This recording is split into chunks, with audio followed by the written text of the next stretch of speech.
على سيد المرسلين وعلى آله وصحابه أجمعين أما بعد فقد قال الله تعالى في القرآن العليم والفرقان المجيد فأعوذ بالله من الشيطان الرجيم بسم الله الرحمن الرحيم ويطعمون الطعام على حبه مسكينا ويتيما وأسيرا. கண்ணியத்திற்குரிய அல்லாஹ்வின் நல்லடியார்களே, அல்லாஹு ஜல்லஷானு தஆலாவுடைய பேரருளால் ரமலான் மாதத்தின் 4வது தராவியை நாம் தொழுது அமர்ந்துள்ளோம். அல்லாஹு ஜல்லஷானு தஆலா நமக்கு தந்த மாபெரும் அருள் கொடையானது ரமலானை 3 விதமாக பிரித்து முதல் பகுதி அல்லாஹ்வுடைய ரஹ்மத்தின் பகுதியாக நமக்கு அல்லாஹ் தஆலா தந்துள்ளான். அல்லாஹ்வுடைய அருள் கொடைகளை அதிகம் நாம் படைத்தவனிடத்திலே கேட்டு பெற வேண்டும். நம்முடைய துஆக்களை எப்பொழுதுமே இறைவனை புகழ்ந்து நபி ஸல்லல்லாஹு அலைஹி வஸல்லம் அவர்கள் மீது ஸலவாத்துகளை ஓதி ரப்பிடத்திலே நாம் பாவ மன்னிப்பு கேட்டு அவனுடைய அருள் கொடைகளை இந்த உலகத்தில் வாழ்வதற்கு எதையெல்லாம் நமக்கு தேவைப்படுகின்றதோ அதை அனைத்தையும் அல்லாஹ்விடத்தில் ஹலாலானதாக கிடைக்க ரப்பிடத்திலே துஆ செய்ய வேண்டும். அப்படி வாழ்ந்தவர்கள் தான் அருமை பெருமானார் ஸல்லல்லாஹு அலைஹி வஸல்லம் அவர்களுடைய மகளார் அன்னை ஃபாத்திமா ரலியல்லாஹு தஆலா அன்ஹா. ஒரு நபி தோழர் நபி ஸல்லல்லாஹு அலைஹி வஸல்லம் அவர்களிடம் வந்து கேட்கின்றார்கள், யா ரசூலல்லாஹ், ஒரு பெண் தொழுகிறாள், நோன்பு வைக்கின்றாள், எல்லா வணக்கங்களும் செய்கிறாள், ஆனால் பக்கத்து வீட்டாரிடம் அன்போடு அரவணைத்து வாழ்வதில்லை, இவரை பற்றி என்ன சொல்கிறீர்கள் என கேட்டார்கள். நபி ஸல்லல்லாஹு அலைஹி வஸல்லம் அவங்களிடத்துல ஒரு சஹாபி ஒரு பெண்ணுடைய விஷயமாக கேட்கின்றாள். ஒரு பெண் தொழுகிறாள், நோன்பு வைக்கின்றாள், மற்றும் உண்டான நஃபிலான சுன்னத்தான எந்த வணக்கங்களையும் விட்டு வைப்பது கிடையாது, அனைத்தையுமே செய்து வந்து ஆனால் பக்கத்து வீட்டாரிடம் அன்போடு அரவணைத்து வாழ்வது கிடையாது, இவரை பற்றி என்ன சொல்கிறீர்கள் என்று நபி ஸல்லல்லாஹு அலைஹி வஸல்லம் இடத்திலே அந்த சஹாபி கேட்கின்றார்கள். நபி ஸல்லல்லாஹு அலைஹி வஸல்லம் அவர்கள் சொன்னார்கள், அந்த பெண் நரகவாதி என்றார்கள். எவ்வளவு அமல்கள் செய்தாலும் சரி, அனுசரணை இருக்க வேண்டும். எல்லா மனிதர்களிடத்திலும் அனுசரணை இருக்க வேண்டும். வாழக்கூடிய காலங்களிலே கணவனிடத்தில் அனுசரணையாக வாழ வேண்டும். பிள்ளைகளிடத்திலே அன்போடு அரவணைப்போடு வாழ வேண்டும். நம்மளுடைய உறவினர்களோடு அரவணைப்போடு வாழ வேண்டும்.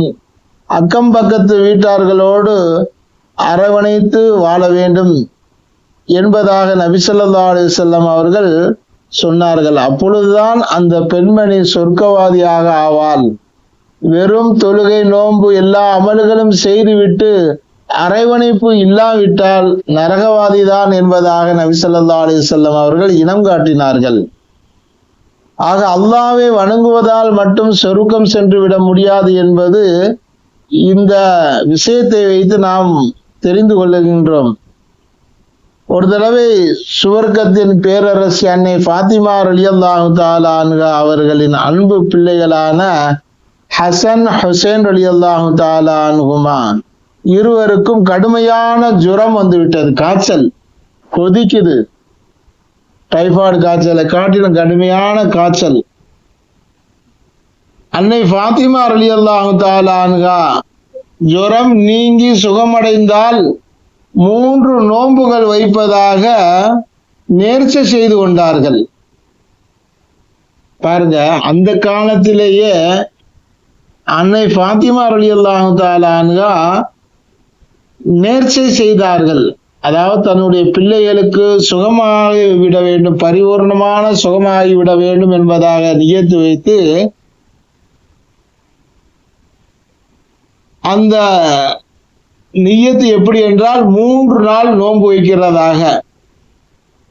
அப்போ 3 நாள் நோன்பு வைக்கணுமே.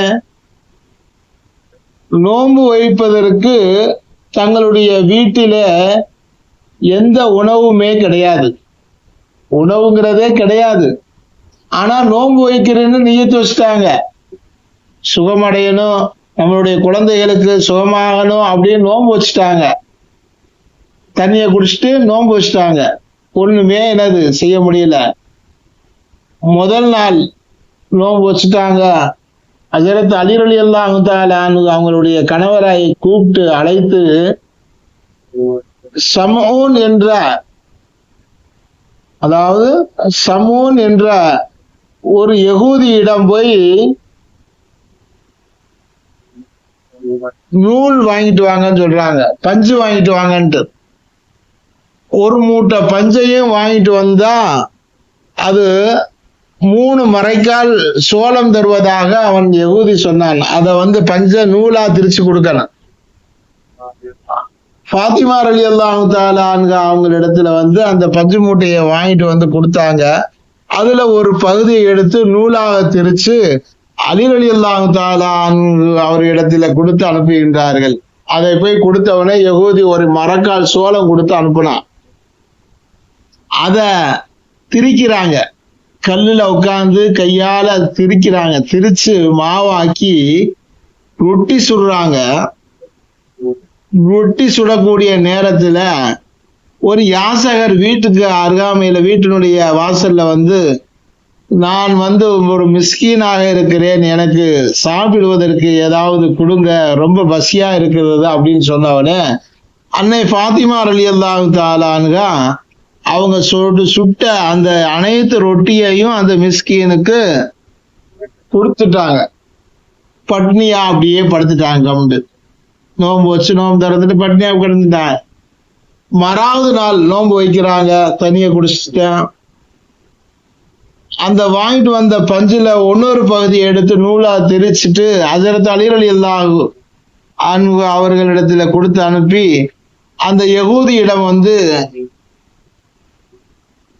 ஒரு மரைக்கால் சோளம் திரும்ப கொடுக்குறான். வாங்கிட்டு அதை திரிச்சு மாவாக்கி ரொட்டி சுடுறாங்க. சுடக்கூடிய நேரத்துல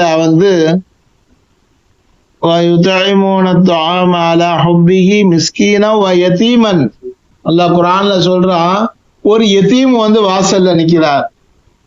எனக்கு தாய் தகப்பன் யாருமே கிடையாது, நான் ரொம்ப அனாதையாக இருக்கிறேன், ரொம்ப பசியோட இருக்கிறேன், எனக்கு ஏதாவது சாப்பிட கொடுங்க அப்படின்னு சொன்னவனே ஃபாத்திமா ரலியல்லாஹு தஆலா அன்ஹா அவங்க சுட்ட அனைத்து ரொட்டியையும் அந்த யதீமுக்கு அனாதைக்கு கொடுத்துட்டாங்க. 2வது நாள் சாப்பிடல. சாப்பிடாட்டி எப்படி இருக்கு, ரொம்ப கிறக்கம், மயக்கம்.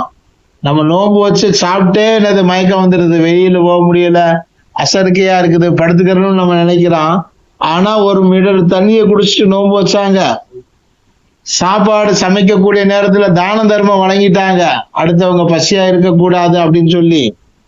அதே போல 3வது நாள் நோன்பு வச்சாங்க. நோன்பு வச்சு மிச்சமுண்டான அந்த பஞ்சை நூலாக்கி ஹஜ்ரத் அலி ரலியல்லாஹு தஆலா அன்ஹு கணவரிடம் கொடுத்து அனுப்புறாங்க.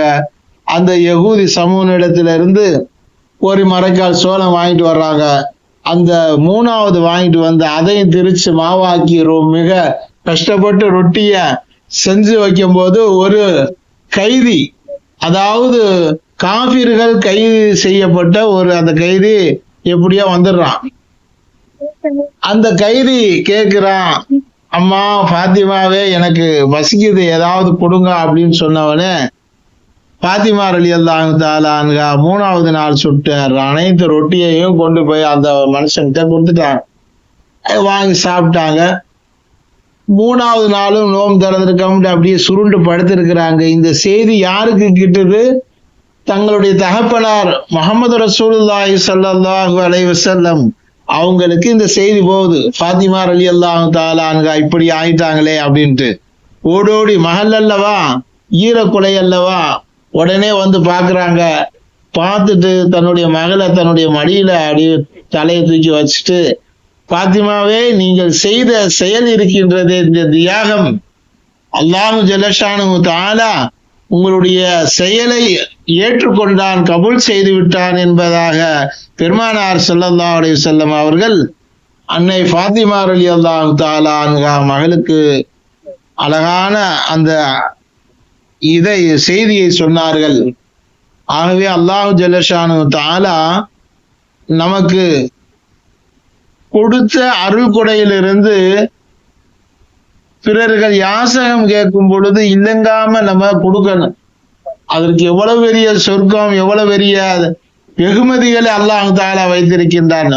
அல்லாஹ் அதைத்தான் அல்லாஹ் குர்ஆன்ல சொல்றான். ஃபாத்திமா ரலியல்லாஹு செய்த செயலை, வயுத்இமூன த்ஆம அலா ஹுப்பிஹி, தன்னுடைய இறைவனுக்காக வேண்டி அன்பை பகிர்ந்து கொண்டு யாருக்கு உணவு அளிக்கின்றார்களே, உணவு கொடுப்பார்களே, மிஸ்கீன யதீம அசீரா இன்னமா நுத்இமுக்கும் லிவஜ்ஹில்லாஹி லா நுரீது மின்கும் ஜஸாஅன் வலா ஷுகூரா, அவங்களுக்கு கூலியாக அல்லாஹ் தஆலா பெரிய வெகுமதிகளை வழங்குகின்றான் என்பதாக திருக்குர்ஆனிலே சொல்லி காட்டுகின்றான்.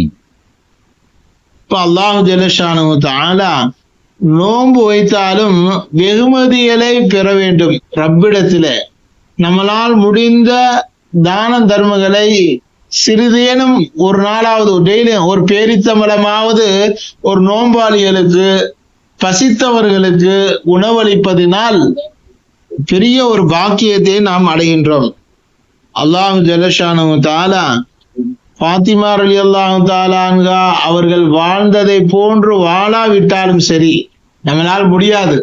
அவங்களுடைய சிரமம், அவங்களுடைய கஷ்டம், துன்பங்கள், பல பட்டினி, பலவிதமான செயல்களிலும் இருந்தாலும் நம்மளுக்கு முடிந்த அளவு நம்மளால் இயன்ற அளவு நன்மையின் பக்கம் திரும்ப வேண்டும்.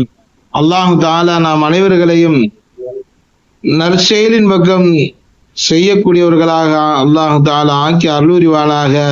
வாஹிர் தஅவானா அனில் ஹம்துலில்லாஹி ரப்பில் ஆலமீன்.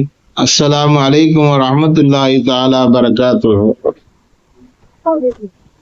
பிஸ்மில்லாஹ்.